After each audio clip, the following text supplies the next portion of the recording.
Bien, ce qu'on peut voir, évidemment, c'est que les travaux concernant la jetée avancent rondement.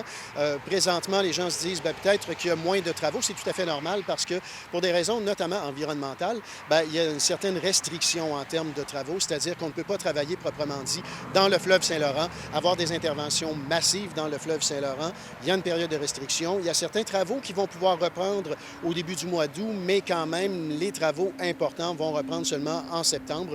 Tout ça, évidemment, pour éviter d'entrer en contact avec notamment des frayères. Il y a la faune aquatique qui est très présente à cet endroit-là. C'est un milieu qui est très sensible. Alors, il faut respecter ces normes-là. Mais quand même, on peut dire que les travaux concernant les jetées qui ont débuté dès le début de la saison là, avancent rondement. Et comme vous dites, à partir du début août, on va recommencer les travaux près de la jetée. Est-ce que ça se fera aussi une jetée du côté de l'île d'Orléans dès cette année? Bien, ce qui est prévu, c'est qu'effectivement, on amorce les travaux du côté de l'île d'Orléans également pour que les deux jetées finissent par se joindre ou presque. Bien sûr, il y aura toujours un espace pour laisser la place aux plaisanciers, un chenal là, qui est quand même relativement important. Mais les jetées de chaque côté, sur la rive sud du côté de l'île d'Orléans et sur la rive nord du côté de Québec, ça va permettre justement d'amarrer les barges, d'amener du matériel.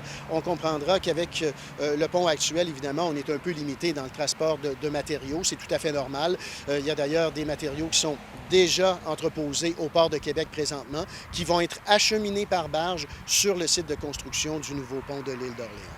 Et comme vous dites, pour ce qui s'en vient dans les prochains mois, l'important, ça va être de faire des travaux dans l'eau pour pouvoir ensuite travailler davantage à l'extérieur de l'eau, si j'ai bien compris? Oui. En fait, l'objectif, c'est vraiment d'y aller avec des travaux importants dans l'eau dès cette année, c'est-à-dire lorsque la période de restriction sera passée, on pourra travailler sans aucun problème dans l'eau en respectant certaines normes environnementales, bien sûr, mais quand même, l'objectif, c'est d'arriver à sortir les fondations de l'eau et arriver à travailler dès la saison prochaine avec des travaux qui vont se faire en surface, c'est-à-dire en dehors de l'eau. Et à ce moment-là, évidemment, on sera beaucoup moins contraint à certains arrêts là, pour des raisons environnementales et ça va permettre à l'ensemble des travaux de se poursuivre. Et là, on va voir la structure monter graduellement. L'an prochain, ce sera une saison importante de travaux. Cette année, c'est aussi une saison extrêmement importante.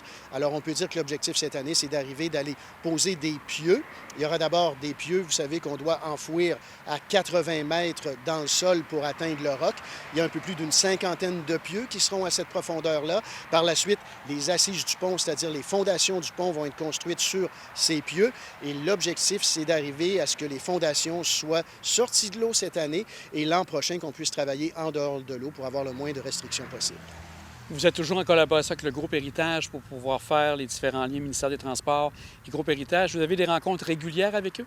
Bien, ils sont carrément à côté de nos bureaux. Alors, les bureaux sont contigus. C'est plus que, je dirais, des contacts. C'est au quotidien. On travaille au quotidien avec le groupe Héritage, évidemment, le consortium, pour établir des calendriers, s'assurer de respecter l'ensemble des normes. Je vous parlais de normes environnementales. Vous savez, ce projet-là, on veut le certifier platine sur le plan environnemental. Donc, c'est-à-dire, c'est une des plus hautes normes environnementales qui existent. Et l'objectif, c'est d'arriver avec un projet, justement, qui sortira de l'ordinaire, qui respecte des normes extrêmement élevées. Alors, sur le plan d'ingénierie, il y a un travail qui se fait en continu avec le groupe Héritage et sur le plan environnemental également, il y a un travail qui se fait en continu pour s'assurer que l'ensemble des règles soient respectées pour faire de ce projet un projet modèle, comme on pourrait dire. On voit aussi que du côté de Beauport, du côté de l'arrondissement de Beauport, il y a des travaux qui se font également. On voit des silos montés. Est-ce que c'est sûrement en lien avec le pont? Qu'est-ce que c'est exactement qu'ils sont en train de travailler dans ce secteur-là? Bien, c'est très, très, très technique. En fait, c'est une usine de bentonite. Là. Je ne vous expliquerai pas sur le plan scientifique qu'est-ce que c'est.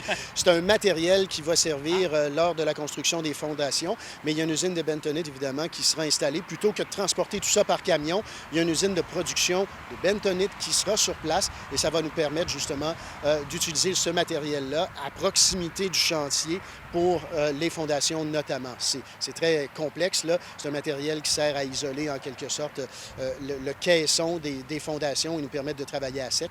C'est un processus d'ingénierie, mais l'usine est là. Et également, il y a des travaux qui se font pour la reconfiguration de cet échangeur-là. Vous savez que dans le cadre du projet, la sortie du pont du nouveau pont de l'île d'Orléans, bien, tout l'échangeur est reconfiguré. Ce ne sera pas aménagé de la même façon. Il y a également un étang qui sera carrément reconstruit à cet endroit-là sur le plan environnemental. Alors tout ça, évidemment, doit se faire. Ça se fait en continu, mais il y a beaucoup de réaménagement dans ce secteur-là. C'est un peu ce que vous voyez. L'usine de bentonite, mais aussi on prépare le réaménagement de cet échangeur-là qui va complètement, bien, pas complètement, mais qui va relativement changer de visage une fois les travaux complétés. Je pense que vous avez des contacts avec les élus de l'île d'Orléans. Donc ça, vous les rencontrez à chaque semaine? Comment ça se passe de ce côté-là au niveau du ministère des Transports? Oui, bien, dès le départ, les élus ont été mis dans le coup, c'est-à-dire qu'à chacune des étapes, ils étaient rencontrés et ils étaient tenus informés de nos séances d'information avant le projet. Maintenant que le projet est en cours, il y a des rencontres hebdomadaires. À toutes les semaines, il y a une rencontre avec les élus de l'île pour s'assurer que tout fonctionne bien, notamment concernant la circulation.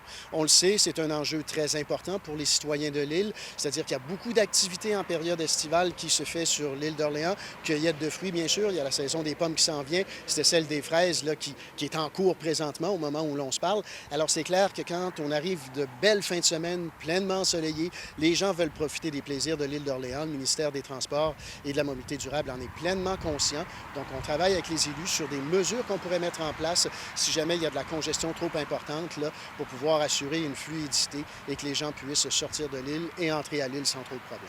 Ce qui peut expliquer la présence de signaleurs à certains moments de la journée pour pouvoir justement libérer ou faire entrer à l'île d'Orléans. Bien, c'est arrivé. Il y a 2 semaines, par exemple, il y a eu un achalandage très important un samedi lors du début de la saison de la cueillette des fraises à l'île d'Orléans. Donc, est-ce que c'est ça qui explique une certaine congestion en fin d'après-midi ce samedi-là? C'est possible. Mais effectivement, lorsque de la congestion inhabituelle est signalée, il y a un contact qui est fait immédiatement avec l'entrepreneur notamment. Il y a des dispositions qui sont prises. Les équipes projets du ministère des Transports sont impliquées. Et là, ce que l'on fait, c'est qu'on peut placer des signaleurs à la sortie de l'île, resynchroniser les feux de circulation pour augmenter la fluidité et s'assurer effectivement que les gens puissent sortir de l'île sans trop de problèmes. Dernière question. Au niveau de l'échéancier, on parlait de 2028. Est-ce qu'on demeure encore avec le même échéancier selon l'avancement des travaux? Bien, pour le moment, cet échéancier-là est maintenu. Donc, on parle d'une mise en service pour le pont de 2028. Et par la suite, vous le savez, ce qu'il y aura, c'est le démantèlement du pont actuel. Ce démantèlement-là, bien, il est prévu pour une période de 3 ans. Donc, ça nous mène autour de 2031 là, pour peut-être la fin des travaux. Mais 2028, c'est vraiment 2031-2032, en fait. Là. Mais la fin des travaux, la mise en service du nouveau pont est toujours prévue pour 2028 au moment où on se parle. Et Nicolas, un grand merci pour ces précisions parce que autant les gens de la Côte-de-Beaupré de l'île d'Orléans, c'est un projet grandiose qui questionne beaucoup, mais qui fascine également. Un grand merci à vous. Merci. Au revoir.